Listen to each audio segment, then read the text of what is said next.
All right. Hello and welcome to B&E Presents the Trend. This is episode 16, titled Launch or Relaunch, a Wildly Profitable Healthcare Staffing Firm. I am Alviana Brewster, the founder and CEO of Black Nurse Entrepreneurs, also known to you as B&E. We are the premier networking organization for Black nurses who are interested in launching, in building, and growing their entrepreneurial endeavors. In this episode, we have a special guest, Ms. Nicole Caillier. Nicole has been widely recognized as a leading authority in the healthcare staffing industry for both emerging and established firms. She's made intellectual investments into some of the most notable firms. She is often referred to as the queen of staffing because of her cutting edge approach, laser focused precision, and innate ability to resource leading edge business strategies for her clients. Nicole is the founder and CEO of Launch, Grow, Thrive, the premier consulting firm for nurse entrepreneurs. In 2005, she founded Quality Medical Staffing, a privately held healthcare staffing firm. Under Nicole's leadership and hands-on approach, the organization tripled in size and expanded nationally within 36 months of inception. In 2018, Nicole expanded her portfolio to include private business development and intellectual investments in the development of over 150 healthcare staffing firms throughout the country. Without further ado, I present to you the queen of healthcare staffing, Miss Nicole Caillier. Hello, Nicole. How are you doing today? Hi, Alviana. I'm doing well. Thank you. Great, great, great. Thank you for joining us today. And it is my honor to see you. You're looking fantastic. So Thank I want to, for all of our listeners and people who are possibly watching our YouTube channel, go ahead and tell us a little bit about your background, Nicole. Absolutely. First, I want to thank you for creating the space and providing the opportunity for me to be a part of your platform and this amazing community you've created. So thank you. And yes, I'd love to share kind of the journey, if you will, to all of what you just heard. And so I got into healthcare, honestly, about 20 years ago. Most people don't know I started as a CNA prior to going to nursing school and becoming a licensed nurse.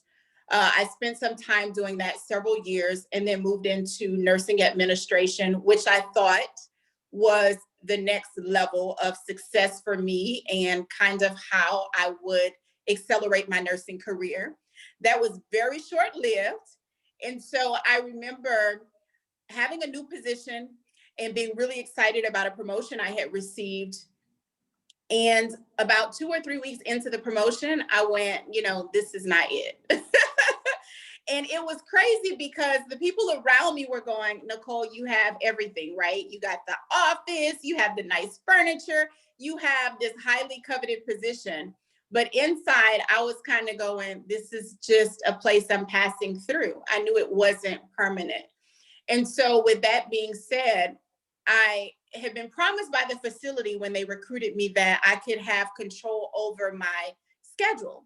And so I thought, well, I'm going to take them up on that offer and do my work in the time allotted and then run my business on the side, like start a business on the side, because that had been a long-standing dream of mine. And so when I went to take them up on that offer, they fired me. In short, that's what happened, right? I went in to take them up on that offer.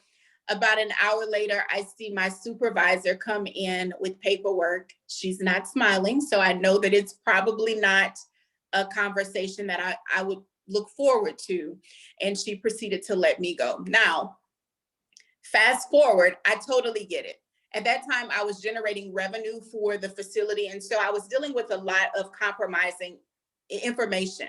And so I totally understand it. But in that moment, it felt like the worst day of my life.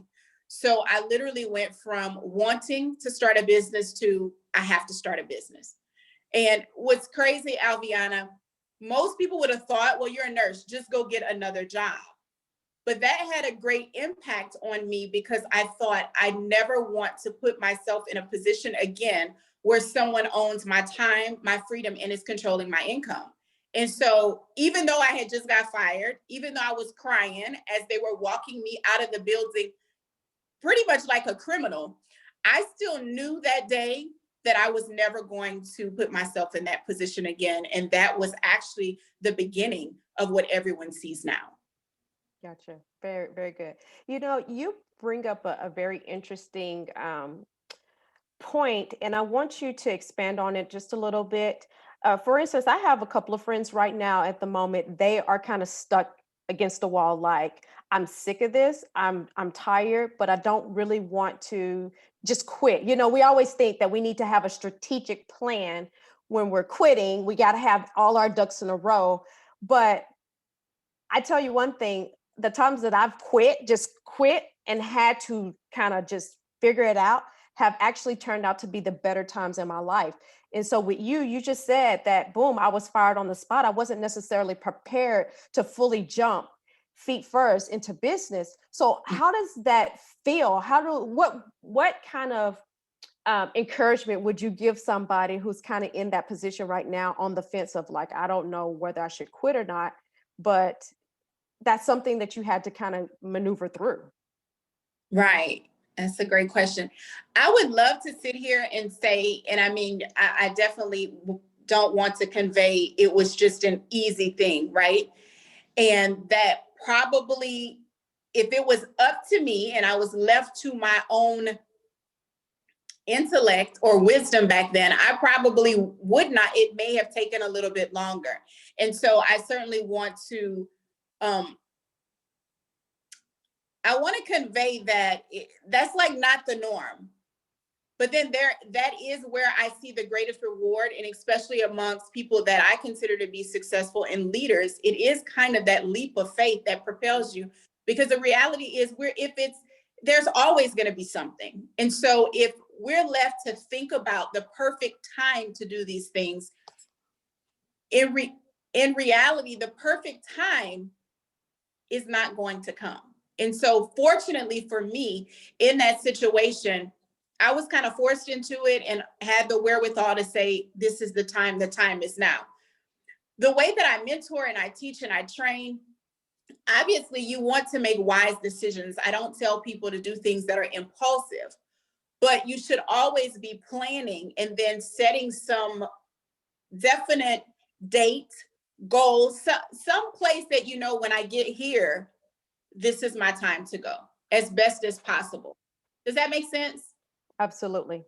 Absolutely. And it's something that I've also kind of I call it the expiration date. I say, what is your expiration date? And what date do you kind of have in your mind? You don't even have to share with me, but what date do you have in your mind that, you know, this is my expiration, this is my exit, I'm done. So yeah, absolutely. It makes perfectly good sense. And you go ahead. Uh-huh. Yeah, if I could expand on that a little bit. And it's not the date is great.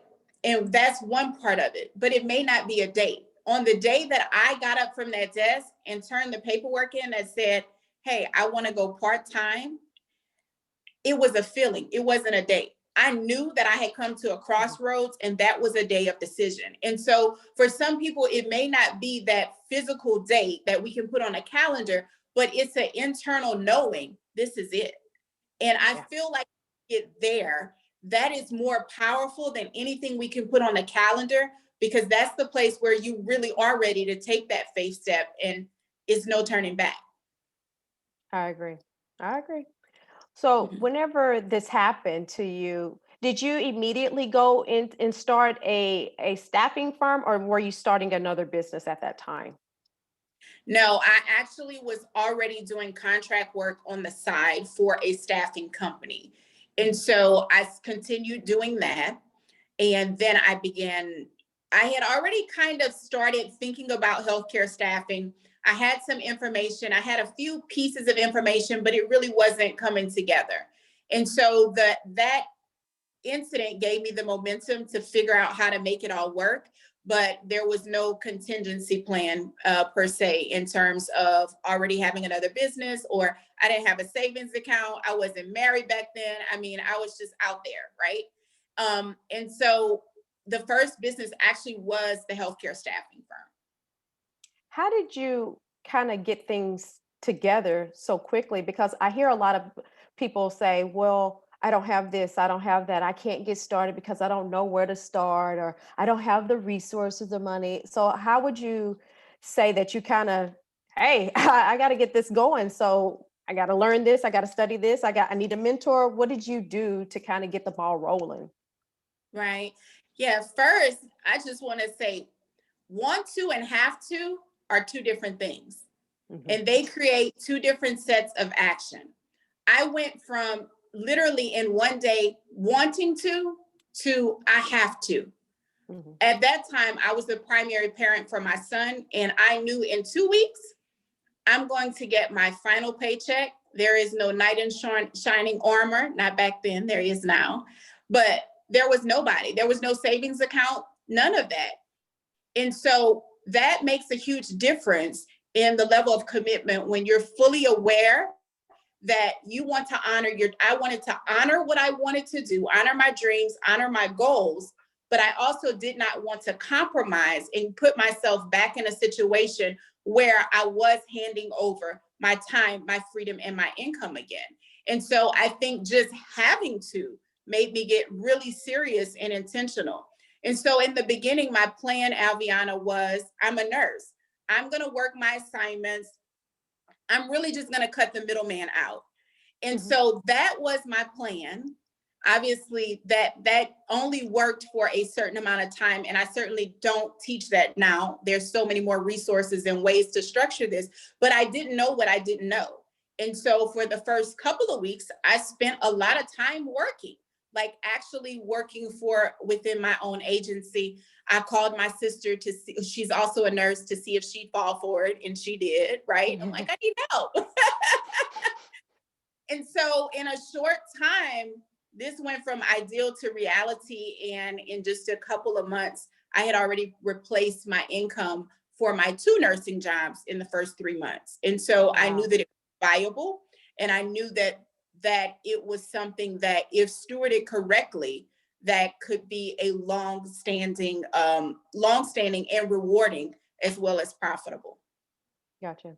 So with staffing, you know, obviously right now it's a pretty hot topic, I'm assuming, because a lot of people need staff right now. The hospitals are overran. There's a lot of lack of resources and things. So, would you say that this is a pretty good time to get into staffing? If a nurse is interested in starting a staffing firm, is this a good time for them to do it? Definitely. Staffing, I think a lot of individuals aren't aware, and I certainly wasn't aware prior to getting into the staffing industry, of the volume of staff that facilities use to help continue their continuity of care for their residents or patients. I think something like over 90% of healthcare organizations use supplemental staffing in some capacity. And so that was pre-pandemic world. Obviously, in a post-pandemic world, those numbers have probably increased. And we study the economy and staffing trends and things like that.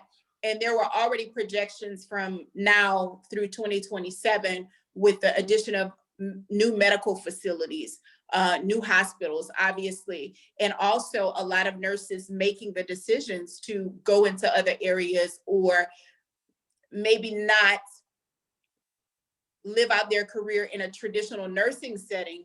It's creating an even, the imbalance is becoming substantial. Hmm. And so when I say that, I mean that there was already a deficit, and now that deficit or that gap is widening. And so you find that a lot of healthcare organizations are becoming more reliant on supplemental staffing even than they were before. Gotcha. Okay. So, this is a question that the B&E audience asks quite a bit, but I always get, who can start a business? Right. Is staffing something that a LPN can start? Do you have to have a BSN? Do you have to have an MSN? Who can start a staffing firm? Really, honestly, in most states, most geographies, you do not have to be involved in healthcare at all to start a healthcare staffing firm. Honestly, that was one of the motivating factors for me as well in developing my first staffing firm. I was doing contract work for another agency.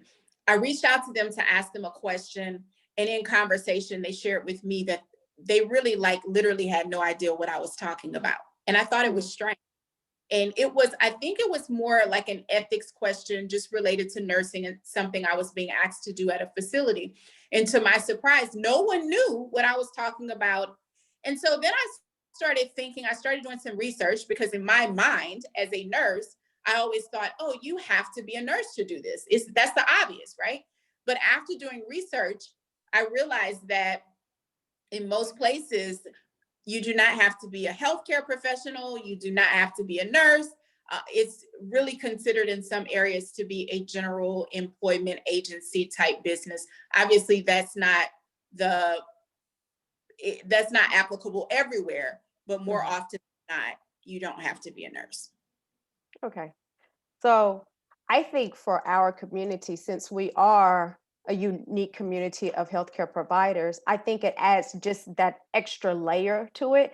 For instance, like there's people in the community that start group homes. You don't necessarily have to be a nurse to start a group home, but we bring in our expertise and our knowledge to be able to help those clients out. So I think that's probably the same with staffing as well, since we've been staffed before in healthcare facilities. So we know that inner working of kind of how that, you know how it is. You're working the floor and there's no staff sitting there and you're like, we need help. So you can bring your expertise and your knowledge and utilize that in your business.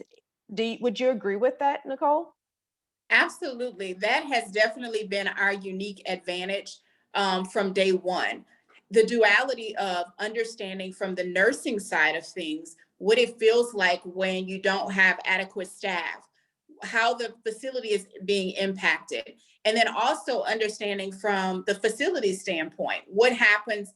And for me, I've had the privilege of working in where we're generating revenue for the nursing department, and understanding how that affects not only the residents, the patients, but the facility's bottom line. And then as the CEO and agency owner, understanding the importance of being able to marry the two, the needs of the facility and also the demands of the nurses, what the nurses are actually looking for, and being able to give them options. And so I would say, I would totally agree with you. And that was one of my reasons for developing the mentorship and training opportunities, because I realized that while as healthcare professionals, we are doing most of the actual work, we really do not have authentic ownership in the industry that we serve so graciously. And so I just thought that this would be a great opportunity to help level the playing field, but also it works to the advantage of the facilities and the nurses, because you do have the understanding of both sides. Exactly, that part. All right, perfect. So you mentioned mentorship. You've come into our community, and first of all, I want to thank you because you've brought in so much value, not only from a staffing standpoint, but just from just personal development, being able to encourage our community to live out their dreams, shoot for their best, whatever that may be. But you've done an excellent job, and I've had conversations with other people. You have followers within our community, okay?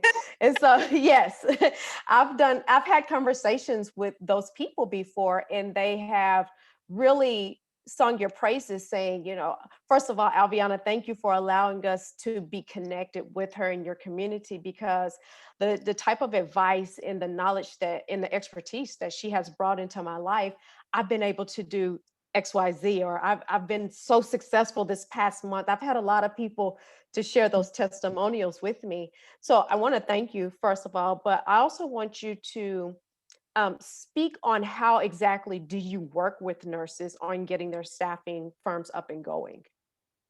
Absolutely. So we have curated a process. It's actually the same process that I used to launch my healthcare staffing firm, and just refined it over the years. And we continue to refine it. And so we bring them through 4 key components, if you will: legal, administrative, operational, and then execution. And in each one of those phases, it helps with developing not only the healthcare staffing firm, but also developing them as business owners.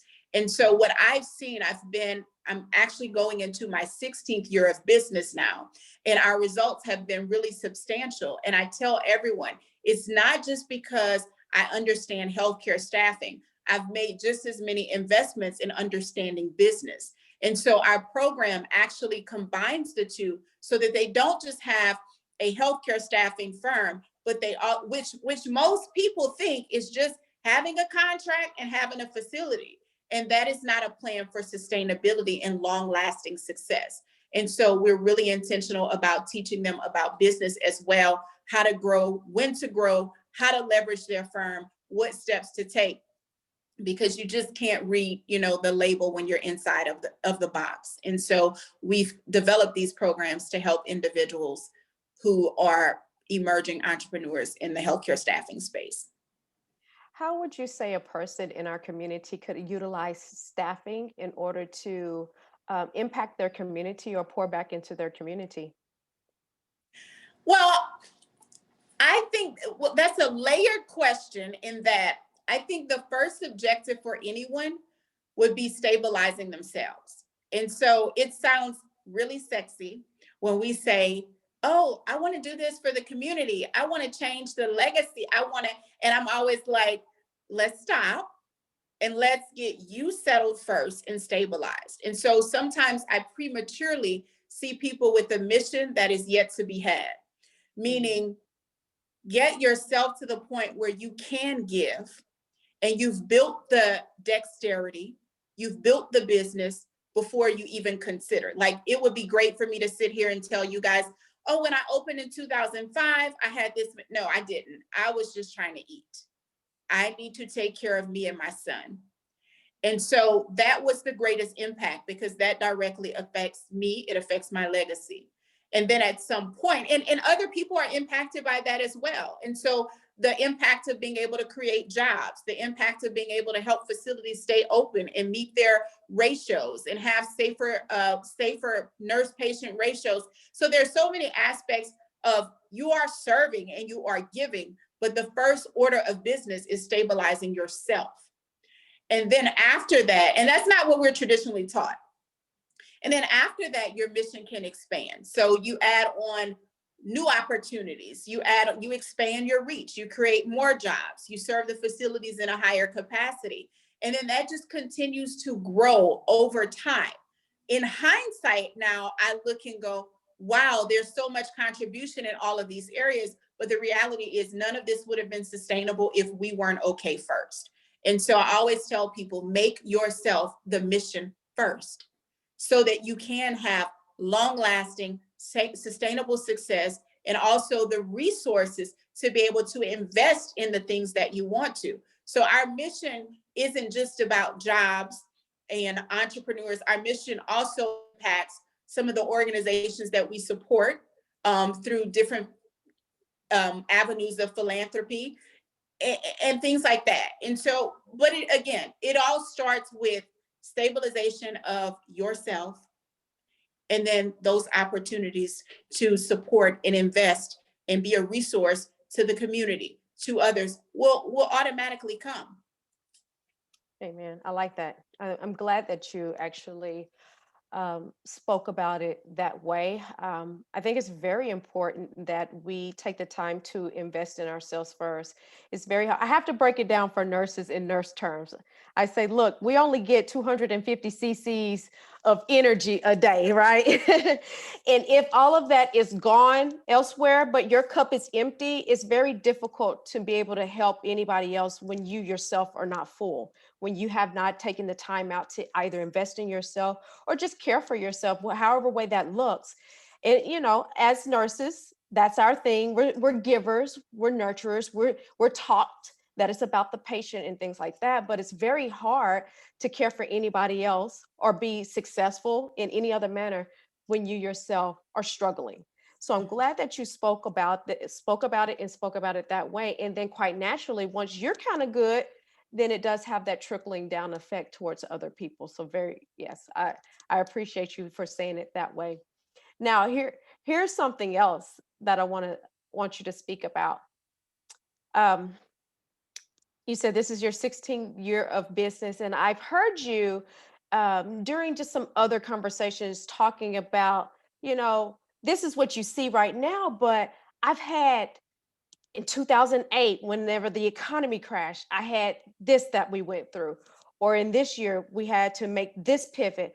So a lot of people right now are having to make some very tough decisions and pivot in their businesses.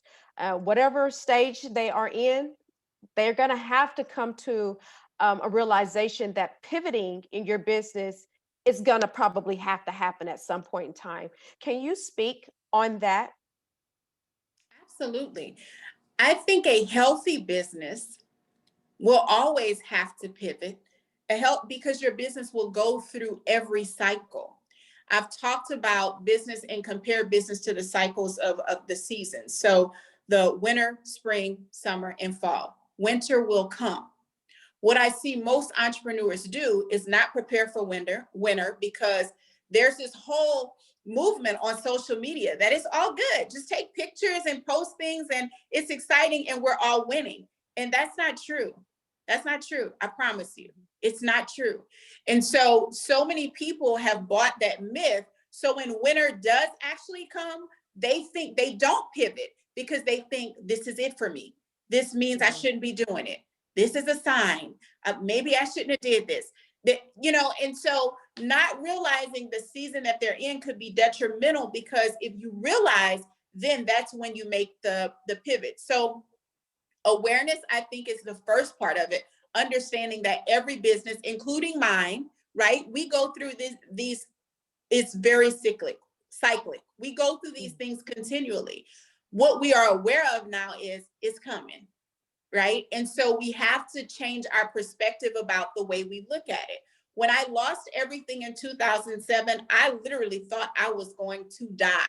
I kid you not. I'm not exaggerating. I probably wanted to die because I had told everyone, I'm going to start this staffing firm. And I was so committed and we had done extremely well and climbed this mountain. And then it felt like we just fell down and we fell down in front of everybody. And so now I have the same colleagues who I said, oh, I'm going to do this. I'm going to do this. Now I have them laughing at me. That period for us lasted 9 months. It wasn't short-lived. And so I remember the day that I had told my husband, I said, and I rarely say this, but I told him, I said, I'm done. I'm going to quit tomorrow. And he said, okay. And he said, are you sure? I said, yeah, it's been 9 months. I've prophesied, I've declared, I've prayed, I've done the work, I've done everything I know how to do, and I don't know how to do anything else. I don't. And so I really had got to the point where I was going to quit. And I remember telling him that, and he said, I'll support you with whatever you want to do. And that night, he said a very simple prayer. He said, God, we need your help. He put his hand on my back. I woke up that morning and I didn't know that like something had happened to me. I had no idea. Something happened to me. And we were re-energized. And we got clear about what exactly needed to be done. And we did that. The very next year, in the middle of a recession, is when we went national. So I say that to say that there are people who are in those storms or in those winters. And if you don't have the right perspective, here it is. I was ready to give it all up because I had got tired of standing. But if I would have done that, then I would not have had the opportunity to think through and develop the business acumen needed to run a national healthcare staffing firm. And now, of course, to mentor and serve and train so many others. And so even though it doesn't feel good, if you know that you're in a place and you've had success, sometimes it is about stepping back and not being so emotionally attached, but saying, what is the next? What do I need to do? What adjustment do I need to make? When COVID, the pandemic first started, there are like a lot of little, family eating places that I really like to go to. And so a lot of them were closed because they just couldn't weather the storm. But then I went to Chick-fil-A. And when I went to Chick-fil-A, I saw the line around the building. It was closed on the inside. there were people outside. They had made this path, how to go in, how to get your food. And they had 4 people outside taking orders. They had 3 or 4 lanes. It was going through. They were taking names. They pivoted. From what I understand, their numbers they've done better in the pandemic with no dining area than they were doing before. And so when you think of organizations that last, they all have had to pivot. We're all going through the same thing, but we're not all going through it the same way. That's right. And so I share those stories just to provide insight, because the one thing that I think causes me the most grief and pain is when I see an entrepreneur giving up on their business because nobody told them, I have winners too. I had a winner too. I haven't always won. I've lost big. But it's what I do in that loss that is the catalyst to what happens next. Does that make sense? Absolutely. Mhm. Absolutely. And I thank you. Another thing that I hear a lot of people say, well, I just don't want to start my business because there are 500 other staffing firms already going. So, what about that, Nicole? When with you running your staffing business, the fact that there are so many other staffing firms, does that even bother you? What do you Now, think about it? there's only one me. There's only There's one you. quality. Absolutely. And so the unique advantage is I'm the best at what I do here. And so I'm not necessarily worried about that. I look at churches are on every corner, and normally one in every one of them. And so the way that I respond to that is G. Bryant, he's a multimillionaire. He's a fitness guru out of Atlanta. And he said, if you think the market is saturated, it is.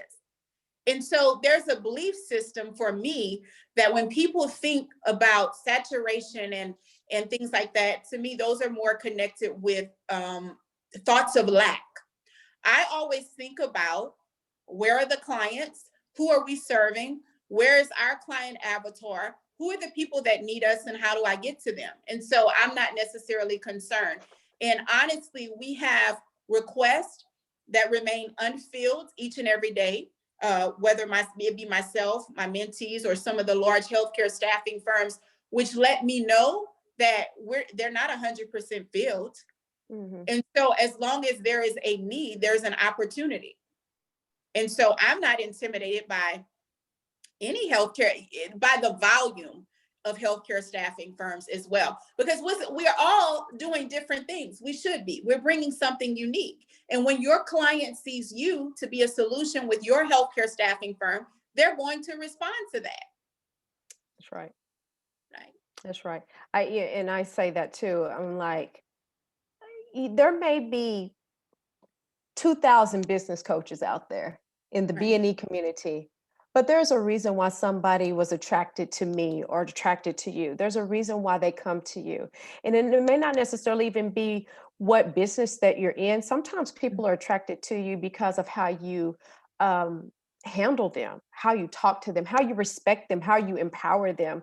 So what I would encourage our listeners to understand is business is not always just about business. We all bring a uniqueness, a gift to anything that we do, because that's how God has created us. We're created to be unique and different and to stand out from one another. So even if we're all doing medical staffing, just like you said, each one of us is going to bring something very unique that the other person just simply can't do, just because we're not each other. And so that's a very true statement. What else do you have coming up on the plate for you? Oh, wow. So this year we are wrapping up our semi-private mentorship sessions. We have spent the last probably almost 24 months now helping emerging staffing entrepreneurs throughout the country to launch and relaunch their firms. We're moving into a new season. And that season is going to elevate the conversation around business. I want to start a new dialogue that includes other businesses as well, simply because, to the point I made earlier, I see so many phenomenal entrepreneurs who have amazing skill sets, but Mhm. they lack the business dexterity and acumen to really bring their business to the level and degree that it should. I think it was Ms. Holland. I wish I could remember. But she said, your business will always rise or fall to the level and degree of information that you have. And Mm. so a lot of people just need information, and realizing that we're kind of shifting and making a commitment to kind of facilitate some of those conversations and explore opportunities to help individuals really understand business. Thank you. Yeah, we people definitely need it because a lot of people really see the beauty part of it. Oh, I want to be a nurse boss because she's made her own schedule and every time I look, she looks happy and refreshed and she's on the beach somewhere and don't really understand what it takes or what goes behind the scenes for that. It's just like, and I always compare the two. It's just like when nursing, I've had people, I could be sitting there at the nurse's station. And at one time I had a person that was an ancillary helper walk up to me and she says to me, she says, I want to be a nurse because all y'all do is sit there at the computer all day. Y'all don't do anything. And I was like, I was like, if you only knew how much how much stuff, how much stress, how much responsibility. I don't take it lightly and I'm not complaining about it, but there's a lot to that picture. So oftentimes people will see the beautiful part, you're looking good today, you're looking refreshed and relaxed, but don't really understand what it takes to get to that part. In business is totally different from being an employee. Is it not? Absolutely. Absolutely. Even I'll say this, I even see entrepreneurs, solopreneurs that still don't realize that they are a high paid employee for themselves. Those are two different things. And so I do think that in some instances, a pretty picture has been painted about getting to the beach, right? And the selfies that you see and the cars. And I'm very intentional about not showing anything like that. And if you go through any of my profiles or anything, there is not probably one instance where I've showed you something of material substance. And that's very intentional, because what I want to do is not entertain. I think a lot of people are entertained without realizing it. And what we need to do is be educated. And so platforms like this obviously are extremely important in facilitating that education. But yeah, it's a journey. It's a journey. And so most people don't realize, like they say all the time, right? I get people who say, oh, well, that's not affordable. And I'm like, you know, the truth is, I never strive to be affordable. I'm effective. And that effectiveness comes from the sleepless nights, from the 2 years that I didn't get to pay myself because I paid my staff, from the sacrifices that I made within my own family, the trips I didn't take back then. All of my colleagues were going on vacation and posting these things on Facebook and flying around the country. And I was at work. I was at work working more at that time, than I was even when I was a nurse. And so the path to getting to that place that I call the promised land is not always pretty. I can say that it's worth it, but Mhm. it's not pretty. And so I think we just got to start telling the truth. Like, you know what? Sometimes I wanted to quit. I laid on the floor in my closet on several occasions and said that I'm not getting up. I'm not doing it no more. I don't want to do it. If I can share this, probably the first year in business, I remember this CNA that worked for me. She was she was just so sweet. And she worked for me, and I had a really bad day, Alviana. It was like 8 p.m. at night. I was still in the office, and it was like payroll that day. And it was like all of my thoughts just started crashing down, right? All these negative things. I just started having a really bad, I was having a really bad, or hard time rather. And so I remember thinking, I'm sitting on the floor, I'm crying, and I'm thinking, this is it. I'm not doing this anymore. I'm just going to go back and get my job. Like, seriously. And she walks in to drop off her timesheets or something, and I'm crying. And she said, Miss Nicole, what's wrong? And I said, I'm sitting on the floor in the office, and it's late. She says, what's wrong? And I said, I just don't know if I can't do this anymore. I'm tired. I can't do this anymore. This is too hard. And she looked at me. She had huge brown eyes. And she looked at me, and her eyes started watering. And she said, Miss Nicole, if you quit, what am I going to do? That part. Mm-hmm. And we're in the office crying, right? I'm pretty sure HR, like that's not in the HR manual, crying with the employees, right? But we're crying, but it was the first time that I ever accepted the responsibility and the reward. And so quitting has never really been an option. It's just been something to say out of frustration.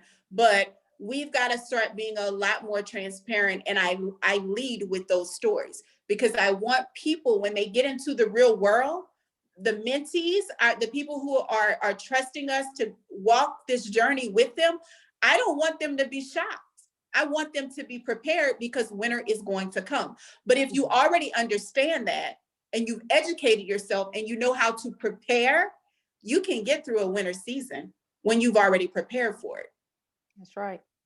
That's so true. That's why, look, back when I was a young person, my father, he used to would go and he would hunt deer, and they would process it and put it in the freezer for the winter so that we would have a lot of meat later on.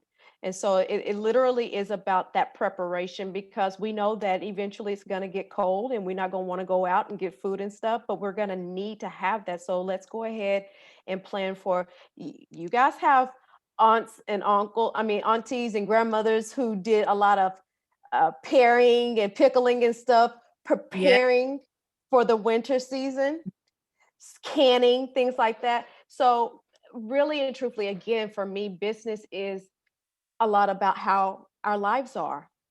How do we get through those difficult times in our lives? Do we toss in the towel and give up and just say, I can't do it in this marriage, or I can't do it in this job, or nursing school is too hard? Or do we buckle up? Do we pray about it? Do we find support? And do we trail right on through it? And business is the same exact way. So I appreciate you for saying that. And thanks for making me tear up too, because I'm over here all choked up. I'm like, golly, I'm gonna need some tissues after a while. But with you saying that, I think about it sometimes too.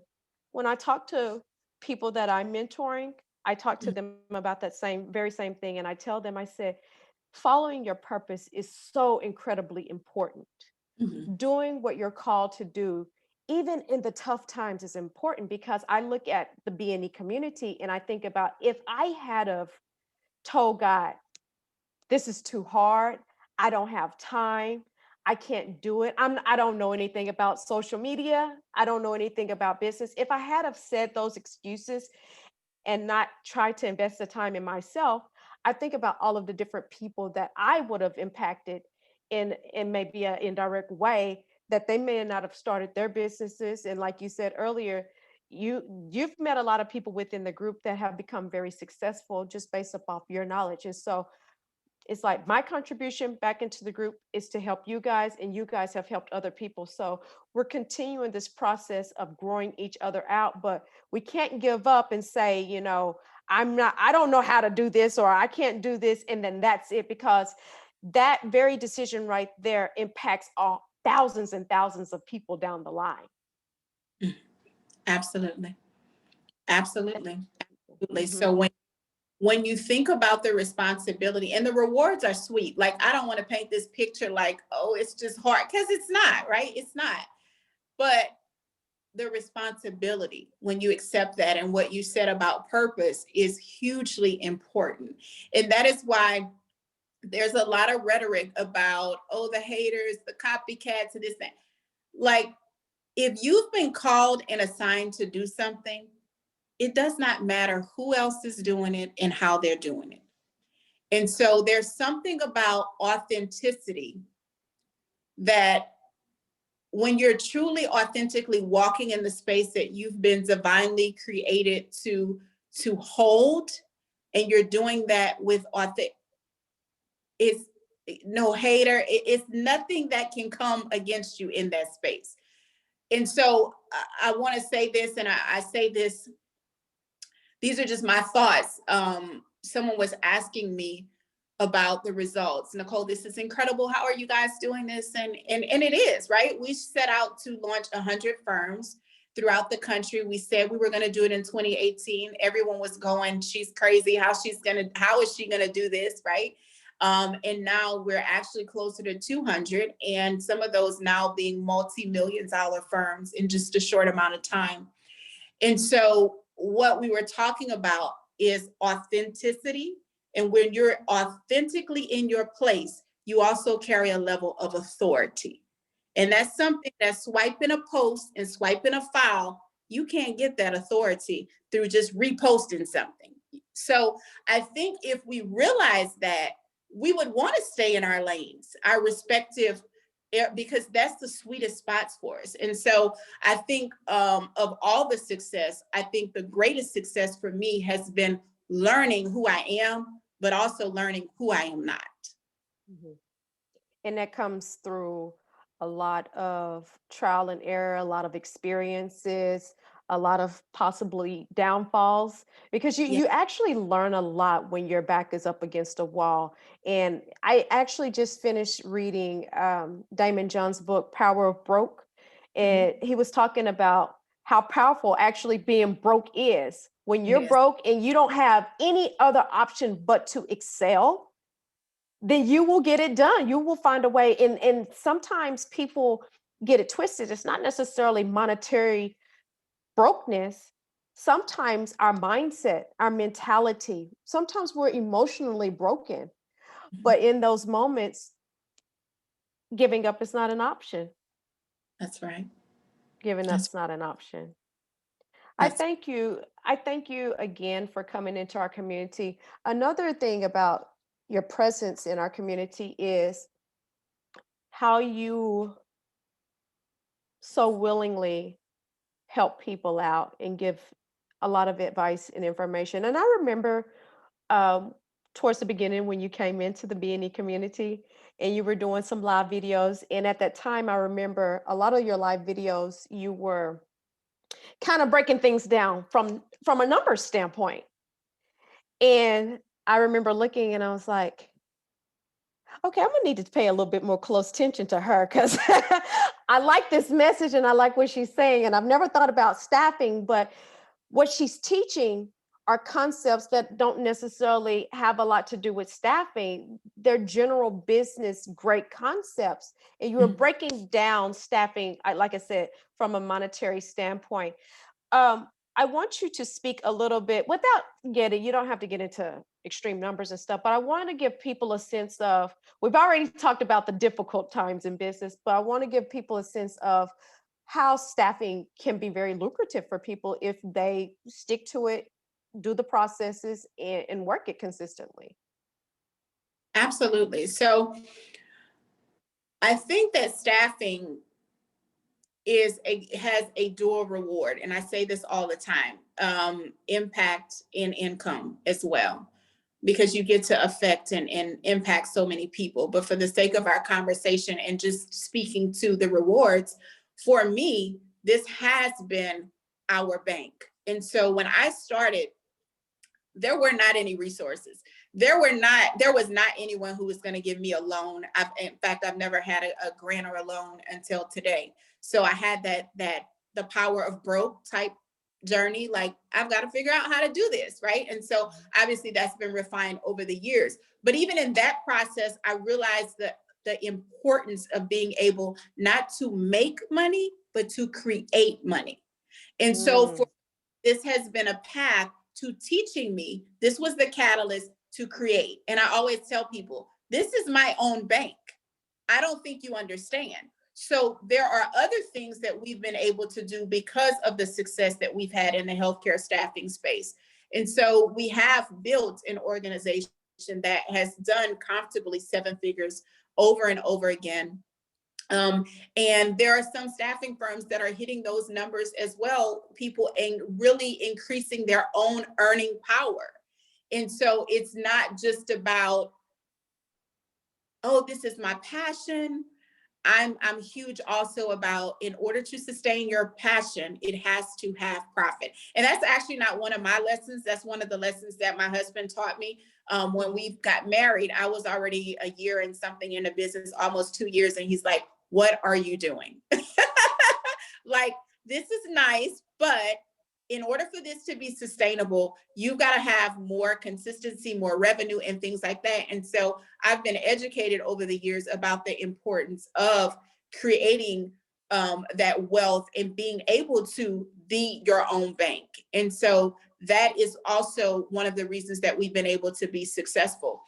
If I could, I'll be honest, speak to what you said about Damon John, because this is for the people who have excuses that I love. Okay. So I just want to make sure to serve people who are saying right now, like, I don't know if I could do this. I don't have the money and all of this. Okay. So I've talked about doing this as a single mom, a single parent, basically, and not having the resources and all of that.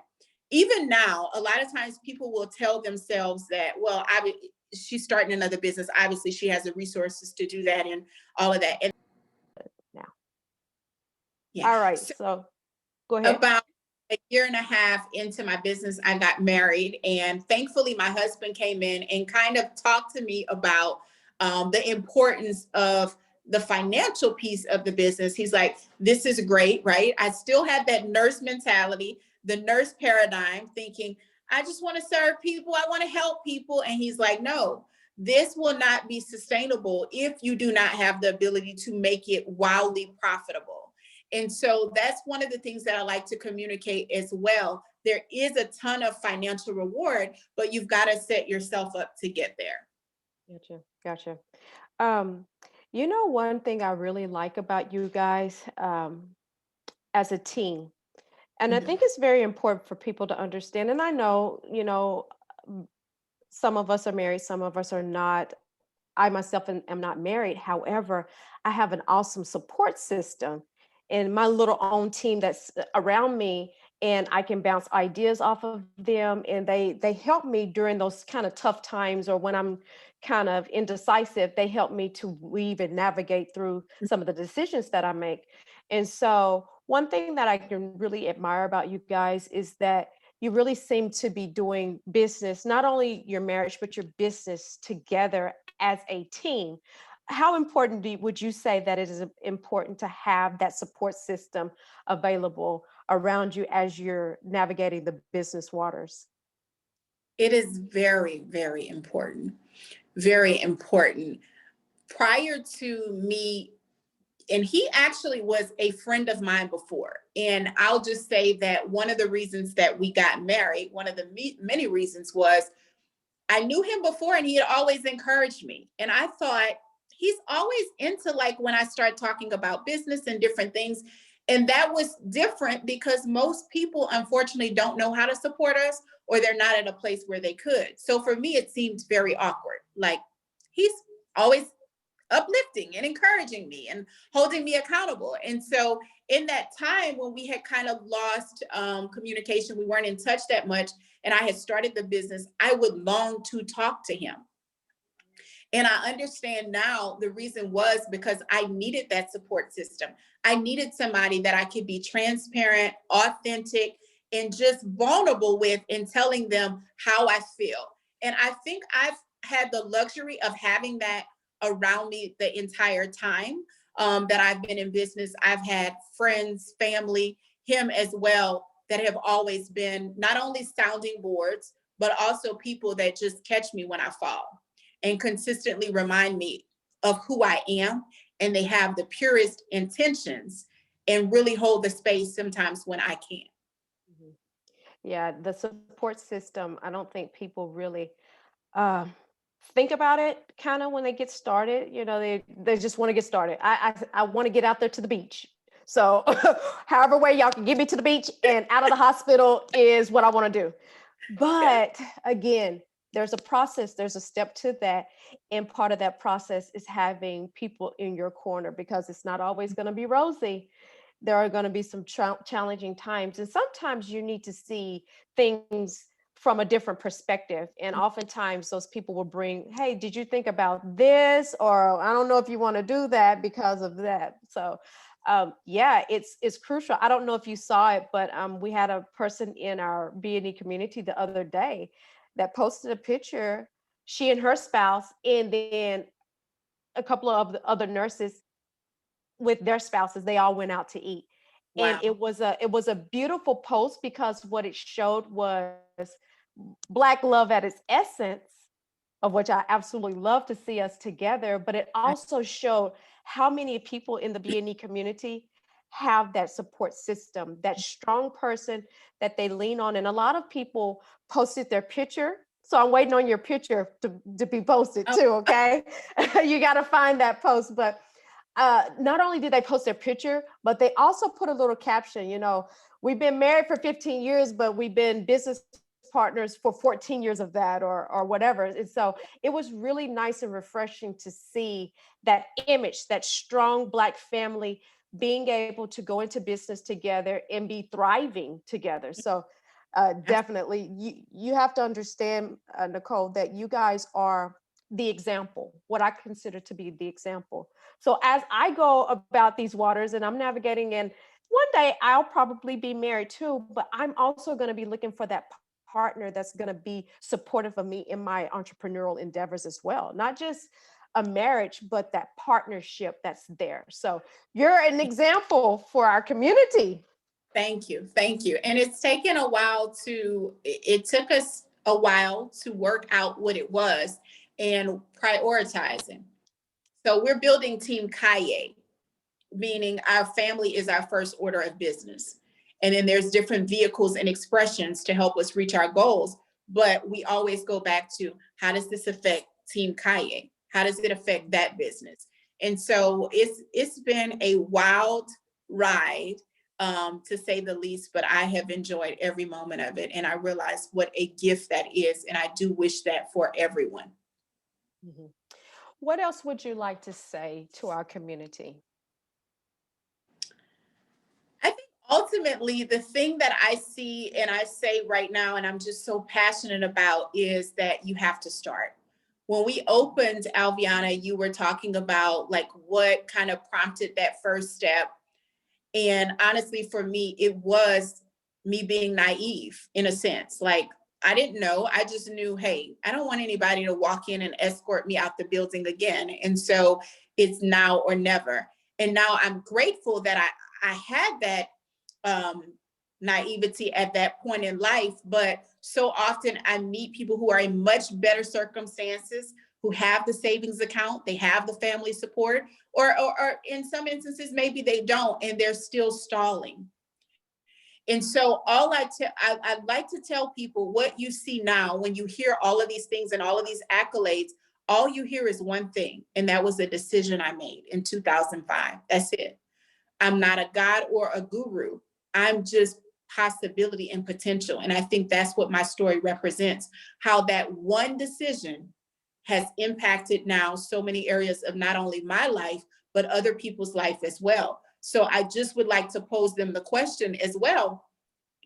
How many people are being impacted by the decision that you're making or not making in this very moment? That's right. That is so true. That is so true.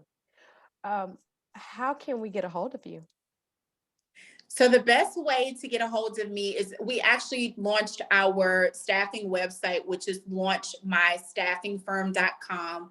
And if you'll go to the contact page, you can certainly fill the contact form out, and our team will get you pointed in the right direction. From that website, you also can click on any of our social links as well if you want to connect through via social media. Okay, and I'll also have that her contact information available in our biography section of our podcast, so it'll be there as well. Um, you have any final thoughts?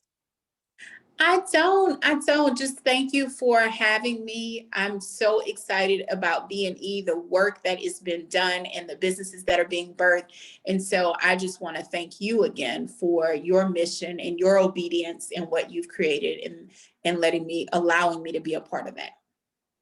Absolutely. And I appreciate you for being a part of it because, as I always have said, a lot of people are, and I get it, I am the face of the business, but the way I've always ran B&E or Black Nurse Entrepreneurs is this is your business as well. This is a community that I have created. True enough, I always wanted everybody to have the opportunity to be seen and to be heard and be a part of it. And so I'm really only as good as the community is, the people that have been in the community that have consistently given back to other people and allowed us to just kind of bounce each other, bounce resources and knowledge off of each other. So I'm really only as good as you guys have been to me. So I really appreciate it. So if Thank there's nothing else, I'm going to close us off for today. And like I said, I'll have her contact information available to everybody in the biography section of the podcast here. Okay. So that's it for today. Make sure that you're following us, Black Nurse Entrepreneurs, across all social media platforms. And we have an app now. So make sure you download the app. Make sure that you subscribe to our podcast too, because we have a lot of great, great episodes. Join our Facebook group, visit our website. All of that information is also located in the biography section of this podcast here. So until next time, I want you guys to remember that we do not follow trends, but we are the trend. Thank you guys and have a great night. you.